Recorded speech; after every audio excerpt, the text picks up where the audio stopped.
पिछले एपिसोड में हमने देखा था कि योत्सुबा ग्रुप के 8 लोगों में से एक ही तीसरा कीरा है। अब देखना यह है कि एल और लाइट यागामी उस तीसरे कीरा को पकड़ पाते हैं या नहीं। तो चलिए देखते हैं आगे क्या होता है। 8 लोग यहाँ एक मीटिंग कर रहे थे ताकि तय कर सकें कि कीरा से किसे मरवाना है। मैंने उन्हें साफ साफ कहते सुना, इसमें कोई शक नहीं कि इसके पीछे वही लोग हैं। इसी बीच तुआ मत्सुदा खुद को टास्क फोर्स के बाकी सदस्यों से कमजोर महसूस करता है, क्योंकि कीरा केस में उसके पास कोई खास खोज नहीं है और वह बस मीसा अमाने का मैनेजर तारो मात्सुई बनकर काम कर रहा है। उधर मीसा एक फिल्म सीन में फरिश्ते के कपड़ों में हिदेकी ryuga के साथ शूट कर रही होती है और लाइट के साथ अपने रिश्ते की वजह से किस सीन करने से मना कर देती है। तभी मात्सुदा की नजर सेट से पास ही मौजूद योत्सुबा ग्रुप के हेडक्वार्टर पर पड़ती है और केस में खुद का योगदान देने की उम्मीद में वह अकेले ही योत्सुबा के बारे में छानबीन करने का फैसला करता है, मीसा को फिल्म क्रू के साथ वहीं छोड़कर। टास्क फोर्स मुख्यालय में लाइट यागामी सोचने लगता है कि अगर वह कीरा होता तो सिर्फ नाम और चेहरा जानकर किसी को कैसे मार सकता है। तभी एल समझता है कि लाइट कहीं खो गया है और माहौल हल्का करने के लिए उसे अपना केक ऑफर करता है, लेकिन लाइट मना कर देता है। उसी समय वातारी कॉल करके बताता है कि दुनिया के दूसरे सबसे बड़े डिटेक्टिव ने योत्सुबा ग्रुप के समर्थन से एल की असली पहचान जानने की मांग की है, जिस पर एल खुलासा करता है कि दुनिया के पहले, दूसरे और तीसरे सबसे बड़े डिटेक्टिव असल में वही खुद है, जिससे साफ हो जाता है कि योत्सुबा ग्रुप खुद ही एल की पहचान निकालने की कोशिश कर रहा है और टास्क फोर्स समझ जाती है कि योत्सुबा का कीरा से कोई ना कोई संबंध है।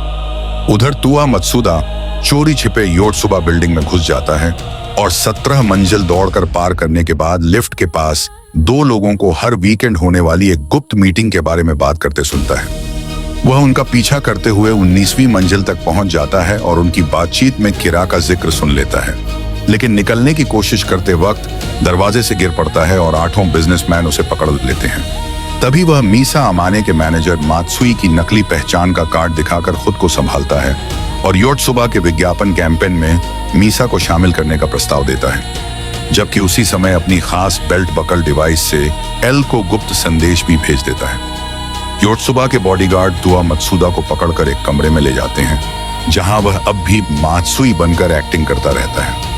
बिजनेसमैन समझ जाते हैं कि वह कोई कॉर्पोरेट जासूस तो नहीं है, लेकिन शक बना रहता है और आखिर वे तय करते हैं कि उसे मारना ही पड़ेगा। तभी एल उसे उसके फोन पर कॉल करता है और अपने दोस्त बनकर कोड में बात करते हुए समझ जाता है कि मात्सुदा खतरे में है। मात्सुदा भी खेल जारी रखते हुए मीसा अमाने को फोन करता है और योत्सुबा के विज्ञापन में काम करने की बात पक्की कर देता है। सेलिब्रेशन के बहाने सब मीसा के अपार्टमेंट में पार्टी करने पहुंचते हैं, जहां कई मॉडल्स मौजूद होती हैं। पार्टी के बीच मात्सुदा बाथरूम में जाकर असली कॉल से एल को सारी जानकारी दे देता है।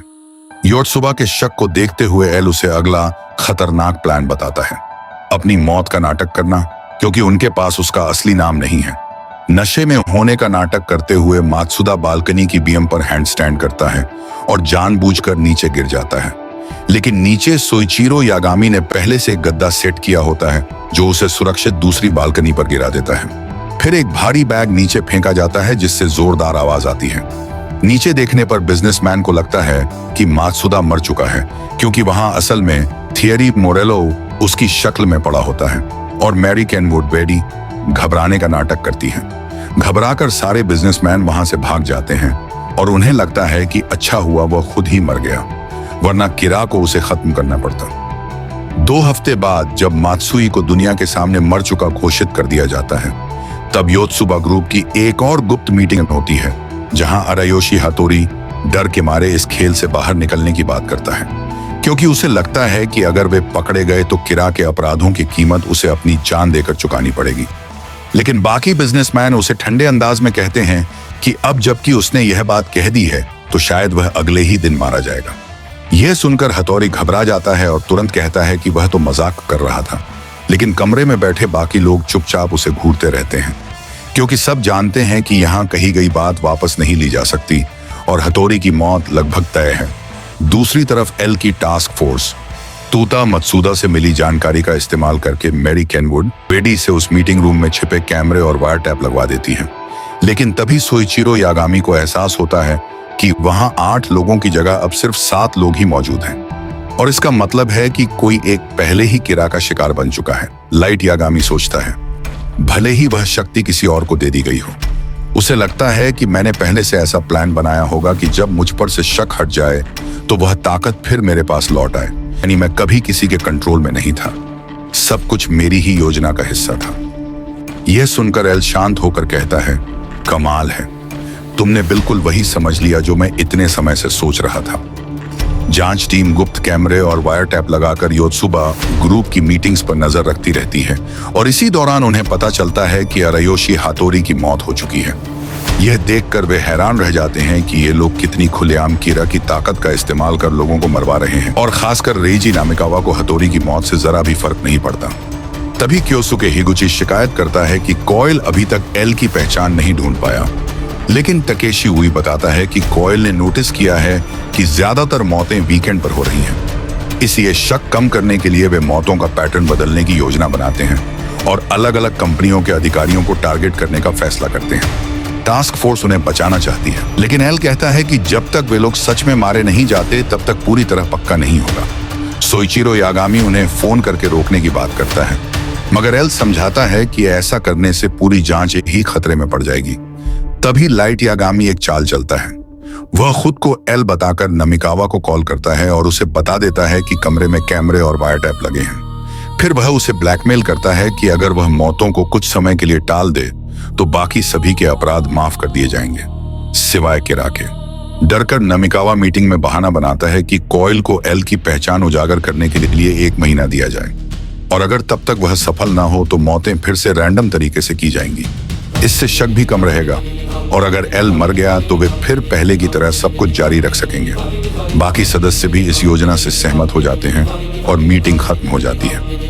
इसी दौरान टास्क फोर्स रेइजी नामिकावा को अपना गुप्त मुखबिर बनाने की उम्मीद रखती है।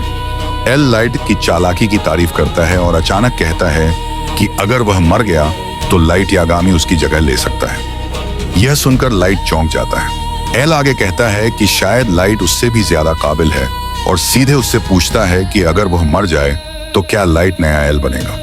कुछ सोचने के बाद लाइट समझ जाता है कि एल अब भी उसे पहला किरा मानकर दिमागी खेल खेल रहा है। अगर वह हाँ कहे तो लगेगा कि वह किरा होकर नाटक कर रहा है और अगर मना करे तो इसका मतलब हो सकता है कि उसकी यादें सच में मिट गई थीं। और अगर ऐसा है तो शायद किरा ने पहले से ऐसा प्लान बनाया होगा कि शक हटने के बाद शक्ति फिर लाइट को मिल जाए और अगर वह एल बन गया तो वह बिना शक के जितने चाहे लोगों को मार सकता है।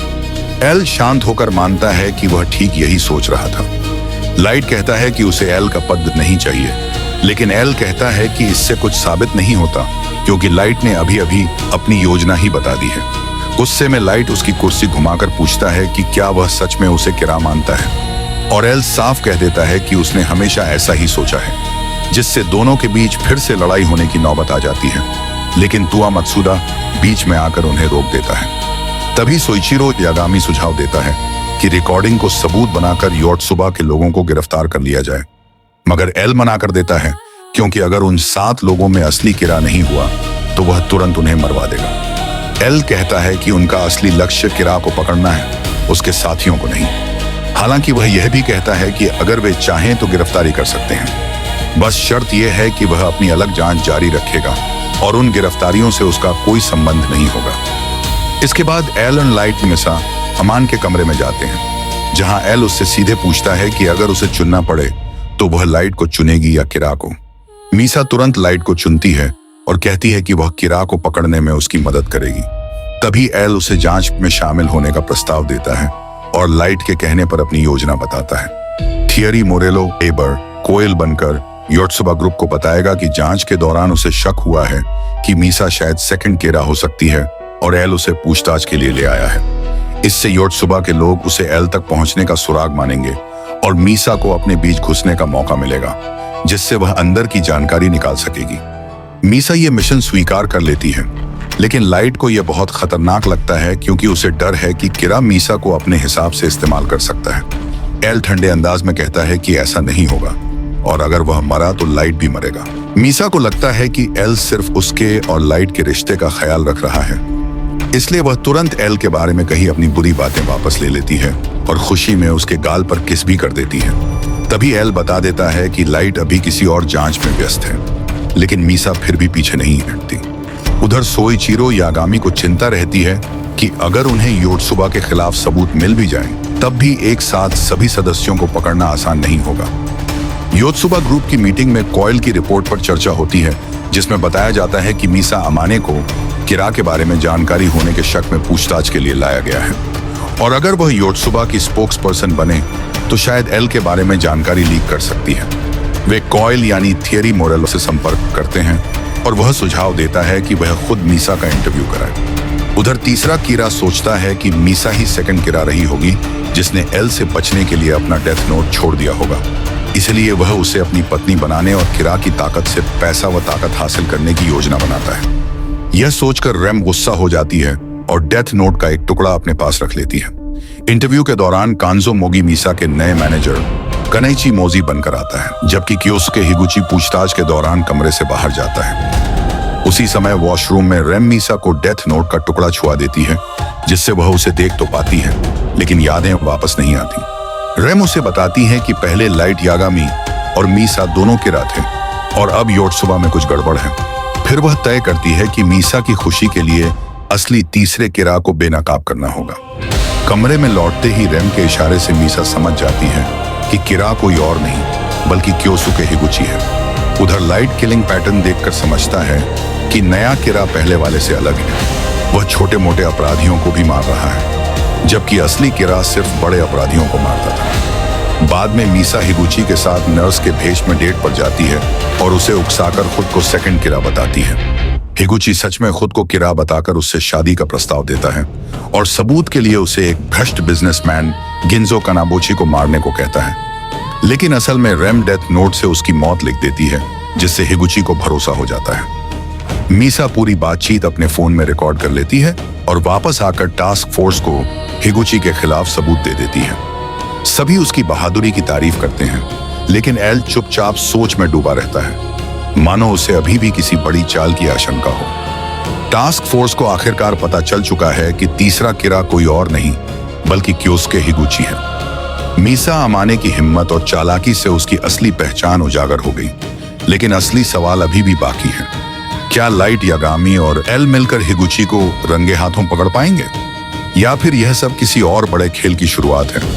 और सबसे खतरनाक बात, अगर हिगुची पकड़ा गया तो डेथ नोट आखिर वापस किसके हाथ में जाएगा? अगले एपिसोड में होने वाला है सबसे बड़ा टकराव। इसलिए अगर आपको यह वीडियो पसंद आया हो तो लाइक, शेयर और चैनल को सब्सक्राइब करना मत भूलिए। मिलते हैं अगले और भी ज्यादा धमाकेदार वीडियो में।